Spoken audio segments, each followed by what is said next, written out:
So I'm going to start here, and then I'm going to ask a few of the makers who are here today with me to come and join me for a panel discussion. So before I start, this is the theme of the month. I'd like to tell you a little bit about myself and then tell you about the project The Makers. I am a copywriter at an agency here in Amsterdam called Van Lyon. And basically, yes, I'm a copywriter, but my focus is on the making of content and content production. And basically, I've been living in Amsterdam for about 2 years.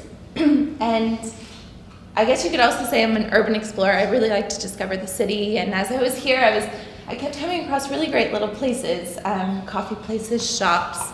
I found really great products from people based here in Amsterdam. And I thought, who are all these people and how is all this happening here in Amsterdam? There's such a vibrant community of makers, of entrepreneurs, of artists, of designers, of creators. And I couldn't find much more about the stories behind them, behind these places. So that's when I decided to start a project of my own, The Makers Amsterdam. And basically, I've taken this concept of make very broad. To me, making is physically doing something with your hands or making a product, or make could be creating a space where people are welcome to make their own products or make their own things. To me, make also means just making something out of what you want to do. And since I've started the project, I've reached out to the greater Amsterdam community and found really great people that want to tell their stories to me. And I guess I want to kind of backtrack a little bit and talk about this maker culture. It really struck me, and I was really inspired by this idea that there are so many people, not just in Amsterdam, but greater. I mean, if you think of websites like Etsy and Kickstarter, that there's this drive to make, and there's this drive to create. And of course, the internet has made that a lot easier because there's a wider public. It's easier to get your products on there. I mean, I think it's amazing how Etsy has acquired such a great following and so many makers who are able to sell their products in a very easy way. And Kickstarter, of course, is also a very popular platform for that. And the internet has definitely made that an easier step. But I also think there are great initiatives as well here. I don't know if Bas Berghout, there he is. He's inspired me a lot as well. And he has this documentary film project called Like Knows Like. And there he's taking people who we follow online and finding out more about them offline. And he makes documentary films with them, with Marij Kuiper, who's not here. But I mean, I'm not the only one who's discovering this kind of maker culture here in Amsterdam offline. I'd also like to introduce Eva van Dongen. She's sitting here. She has a platform called Simply Slow, where they get together every month and they talk about an artisanal craft. They've done things from wool and beer and jewelry making, and there's a few events coming up in the new year where they focus that session on one maker. So I think I'm just going to walk you through several of the people who I have interviewed so far to kind of talk about this maker culture here in Amsterdam. I think this is by Hilary Metcalf-Vermeer. She has a pop-up kind of restaurant, breakfast. She does brunches. This is a product she does on the side. It's called Hilary's Table. And to her, there's this culture in Amsterdam where people are inspired to start from themselves, and that this is, as she says, accepted if not nurtured. Before wealth or recognition, although that can be a result, the success of the makers is living their passion and giving the product of that honestly to the world. And this really struck me as, well, this is the whole reason I'm doing this, is because I want to share these stories with other people. So I'm going to give some examples of people that I have interviewed, like Joop and Nina of Sla, as you might know, is quite a popular salad bar concept that opened a few months ago here in Amsterdam. And they had just been on a trip in Burma, and they came back to Amsterdam, and they wanted to find a place where they could get affordable but healthy food. And they couldn't find anything like it here in Amsterdam, so they decided to start for themselves. Well, it's this kind of energy that I keep finding. This is Reina. Reina is actually here with us today, and she will come up with me in a second. But what I really found striking with her is, and I'm sure she'll be able to tell you more about it, is that she studied graphic design. And she was studying when she realized that, she wanted to be able to share the products that other people were making and collect these and share them with the world. Then we have illustrators like Heishel Sander. She had been working in magazines, and she was a magazine art director, and she'd been working in this industry for quite a while when she decided that she was going to freelance and she was going to illustrate, and this is what she's been doing for the past little while, and it's been going really well. And I was really inspired by these people who have taken a step to discover what it is that they really want to do and actually do that. Then this is a young collective of graphic designers, and they were studying together at the university in an art school and decided, hey, we work together so well as a group at school, so we might as well just do that and try to make a living doing that. So these are kind of just examples. Then I have Paul and Lisa. Lisa's also here. She'll come up with me. But as we were talking, I also found out that there's something about starting for yourself and sharing that story with others and inspiring others to do that. And I think as we were talking, Paul was like, is that the reason why you started this? Is because you were so inspired by people who were doing this already? And I think that there's something to be said about that there's, when you see other people do it, you say, hey, I can do that too.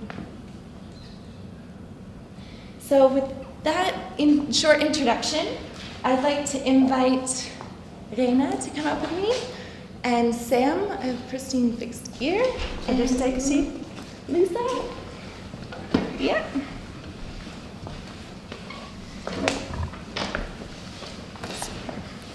Hope you can still all see us okay.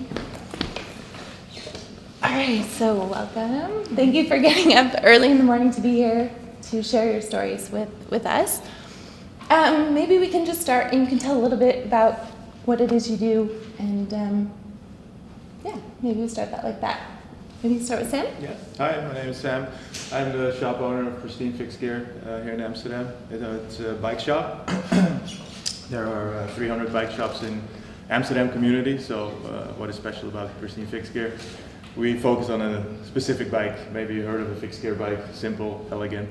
Been doing it for 5 years now, and having fun with it. Being the first fixed gear shop in the Netherlands actually, and Amsterdam for me personally is the best city to start a business which is different to other businesses in the whole of Holland actually. So that's what I do.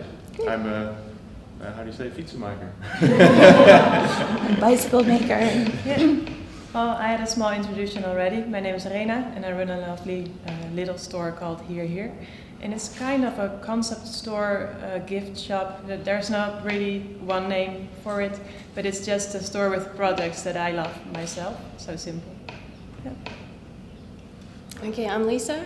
I'm one of the owners of Sweet Cup, and we're a micro roastery, which means that we roast our own coffee. And our main focus is not on the espressos and the cappuccinos and lattes, which we do as well, but we focus more on slow coffees. So the filter, espresso, AeroPress, Chemex, and that's what we try to get people more involved in tasting. So if you have a cup of coffee, do you like it? Is it bitter? Is it sour? Is it sweet? And really consider what you're drinking instead of just chugging it back for your daily caffeine shot. So that's what we do.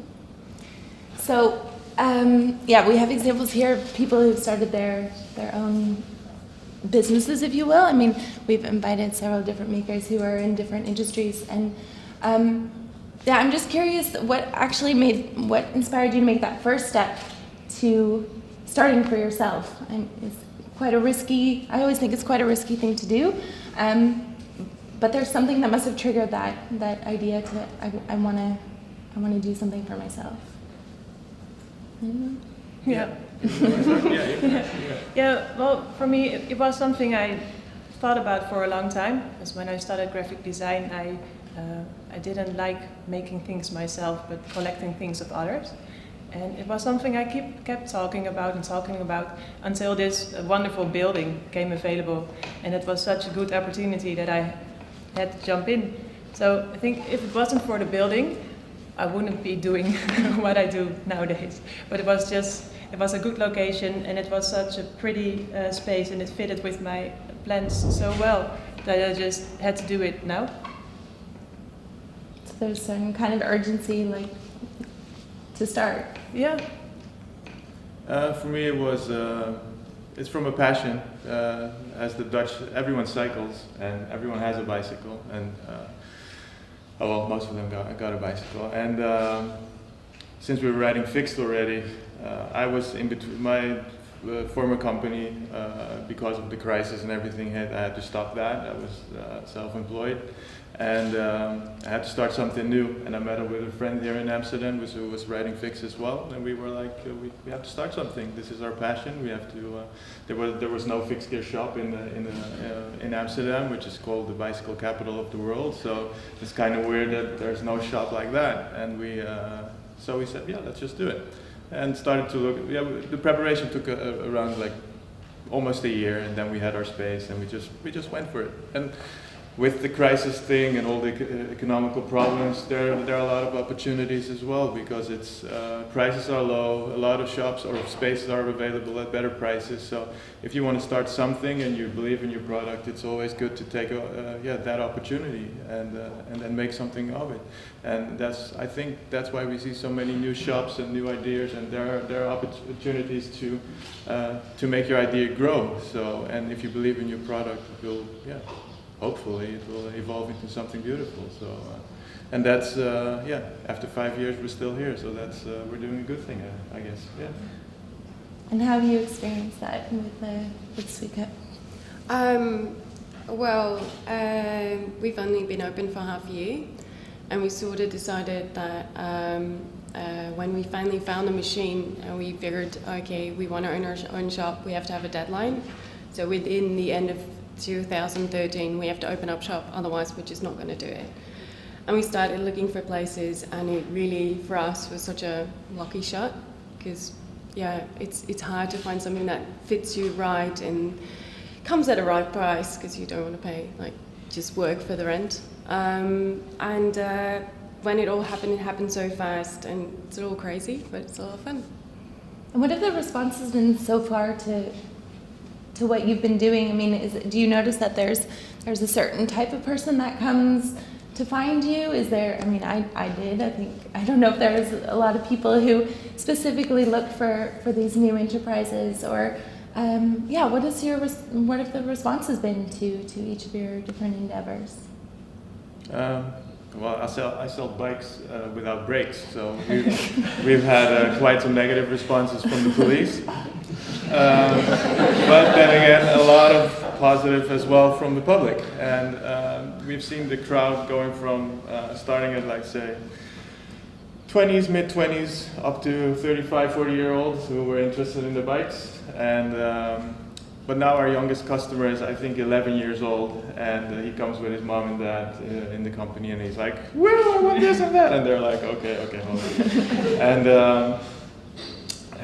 And the oldest guy is probably around 70. We see him once or twice a year, so it's very broadened, and it's fun, and it's because I think the most important thing is that you're passionate about what you do, and you can share that experience, whether you're selling coffee or products or bicycles. That's what you can share with other people, even if you don't know anything about a bike or coffee. That makes that a whole experience and a thing to enjoy. Maybe you look at the bike, you see a beautiful color, but then you can share what you're looking at besides the color, and that's the important thing. So that's how you get a better response, I guess, not only from your own customers, but also new ones. Yeah. Yeah, I think it's the enthusiasm you bring. It's what you say, they look at the colour and then all of a sudden you explain what the experience is as well, and they see your passion. And they're like, oh cool, I want to try this. And they would have never tried it before because they don't care or they couldn't see it. And it's the same with us. We're busy with doing a V60, which is a pour over coffee, and they just ordered the cappuccino and they're looking, what is that? And they see how much care we put into it, and we're smelling it, and the people that taste it, they're so into it as well that they're like, okay, what is that? Can I try it? And then we'll give them something and we explain it, and they're like, this is really nice. And they would have never tried it before, but because you show so much passion and enthusiasm about it, that they get interested and they want to go along with that. Yeah, for me, I've got two different things. I've got the tourists who just stumble upon the shop, and I see them once and they leave, and when they visited Amsterdam, they come back eventually. But there are the people looking to find something beautiful as well, and it's just a small shop and it's very personal, and they always want to tell me what they think about the shop. So most of the customers are kind of friends for 5 minutes or so. So you talk about your life and you talk about their life a little, and they always ask me, and how is it going? Is it going good? Are you doing well? And when they leave, they always say, I wish you all the best. So it's kind of strange what's happening there, because I was like, yay, thanks. But it's nice, and I think I'm kind of clumsy and a little bit shy, and that works good as well because it's just a small room, and I think it all works together and it all works well. And people always want to, put something out there to tell me. Yeah. And I mean, I'm personally just interested, is there any time when you're really afraid? Like, I've taken this big, I don't know if it's risk, but I don't know, I'm so curious. Is there any time that you think, what have I done? Or a sense of, Every week, I guess. That's the fun part about being self-employed. I think if you have that feeling, if you're at that point, maybe you should think over your plan again and then readjust. But that's what I'm doing every day, because you get different customers. You need to have something new, because a bike's a bike, and if you've seen 5 fixed gear bikes, they are 5 fixed gear bikes, maybe a different color. And that's with the products as well. There are so many new things developing on my platform, on the bicycle level, that you need to be able to present that to the customers in the way you already did, so it's understandable to them. So the scary thing is that you're not keeping up with the community itself, for the people, your customers, and also for yourself. You need to keep that passion going, and sometimes that's kind of difficult because it can be hard, because you need to earn money. It's not only fun, you need to generate an income as well, and sometimes it's difficult. So sometimes I'm scared, but that's a good thing. I was here is open for a year, and in the beginning I was so scared, but we are a couple, and he's calm, and he knows how to run a business. So I was like at home, and we have to do this, and we have to do this. I was crying, and he's always like, no, okay, we come and sit next to me, and we take a look at things. So I think I'm really scared, and I'm a nervous person, but he's just, we take a look at it, and it's all gonna be fine. And now I can do most things myself. So I run my own business after a year. It took me a while. But I have the certainty of the products that I sell, because there are a few things that I'm certain about. It is a nice shop. I have nice products. But are there coming people today? That's always the uncertainty, because when it's raining, there won't be any customers. So the money thing is always a little bit scary. But you stand behind the products and the thing you sell. So that's not scary at all. It's just that, when there are no customers, there's no money. And that's the thing that's a bit scary. Yeah. Yeah, and the bills that may come in.